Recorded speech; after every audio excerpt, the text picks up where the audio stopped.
Hi. Hello. నమస్తే. ఎలా ఉన్నారు? నేను చాలా బాగున్నాను. మీరు కూడా చాలా చాలా బాగున్నారనుకుంటున్నాను. ఇది చాలా ఓల్డ్ వీడియో కానీ ఇంకా అప్‌లోడ్ చేయలేదు. స్పానిష్ ఆమ్లెట్ అండి. అది కూడా హస్బెండ్ చేతి వంట. సో, దీనికోసం అయితే ముందు ప్యాన్ వేసుకొని దాంట్లో బటర్ అయితే వేసుకున్నామనమాట. కొంచెం ఎక్కువ బటరే పడుతుంది. ఎందుకంటే మేము 4 మెంబర్స్‌కి చేస్తున్నాం. సో, ఆనియన్స్ చాలా చిన్న చిన్న ముక్కలుగా కట్ చేసి పెట్టాలనమాట. అండ్ పిల్లలకి హెల్తీగా కూడా ఉంటుందని చెప్పి క్యారెట్ కూడా మేము తురిమామనమాట. అండ్ స్పానిష్ ఆమ్లెట్‌లో మెయిన్ థింగ్ ఏంటంటే పొటాటో, ఎగ్గే. సో, 2 పచ్చిమిర్చి కూడా కట్ చేసాం. అలాగే పొటాటో కూడా చిన్న చిన్న ముక్కలుగా కట్ చేసామనమాట. పొటాటో అది మన ఇష్టం. స్లైస్‌గా కట్ చేయొచ్చు, పెద్ద వాటిగా కట్ చేయొచ్చు, చిన్న చిన్న వాటిగా కట్ చేయొచ్చు. అదంతా అది మన డిపెండ్స్ మన టేస్ట్‌ని బట్టి ఉంటుంది. సో, తర్వాత అది కొంచెం మగ్గిన తర్వాత క్యారెట్ కూడా వేసేసామనమాట. చాలా మెత్తగా చేత్తో పట్టుకుంటే స్మాష్ అయిపోవాలనమాట. సో, అంతవరకు కొంచెం మగ్గనివ్వండి. అలా మగ్గిన తర్వాత మనకి ఏమేమి మసాలాలు కావాలి అనుకుంటున్నామో అవి వేసుకోవాలి. స్పానిష్ ఆమ్లెట్‌లో ఎక్కువ మసాలాలు వేయకూడదు. మిరియాల పొడి, అలాగే ధనియాల పొడి చాలు ఎనఫ్. ఆ 2 ఉంటే చాలు. కావాలంటే కొంచెం కారం వేసుకోండి. అండ్ సాల్ట్ తగినంత వేసుకోండి.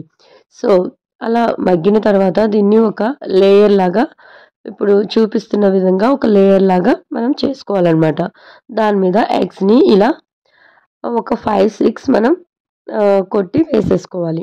మనం ఇలా డైరెక్ట్‌గా వేసుకోవచ్చు. లేకపోతే ఒక గిన్నెలోకి మొత్తం మనకి ఎన్ని ఎగ్స్ కావాలనుకుంటున్నామో అన్ని ఎగ్స్ పగలగొట్టి దాన్ని ఒకసారి కలుపుకొని దాని మీద ఇలా వేసేయొచ్చనమాట.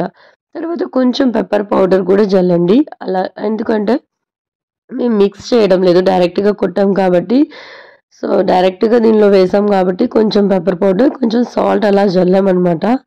సో, మూత పెట్టి మగ్గనివ్వండి.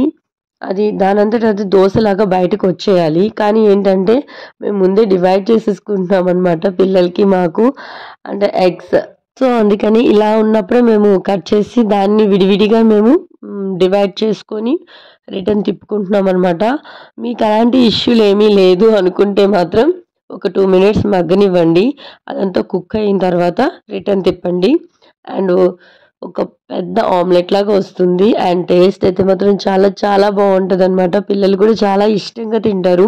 ఈవినింగ్ టైంలో స్నాక్స్ ఏమి చేయడానికి లేని టైంలో కూడా మనం ఇది చేయొచ్చు. ఈ వీడియో మీకెలా అనిపించింది? మీరు కూడా తప్పకుండా ట్రై చేసి కింద కామెంట్ సెక్షన్‌లో కామెంట్ చేయండి.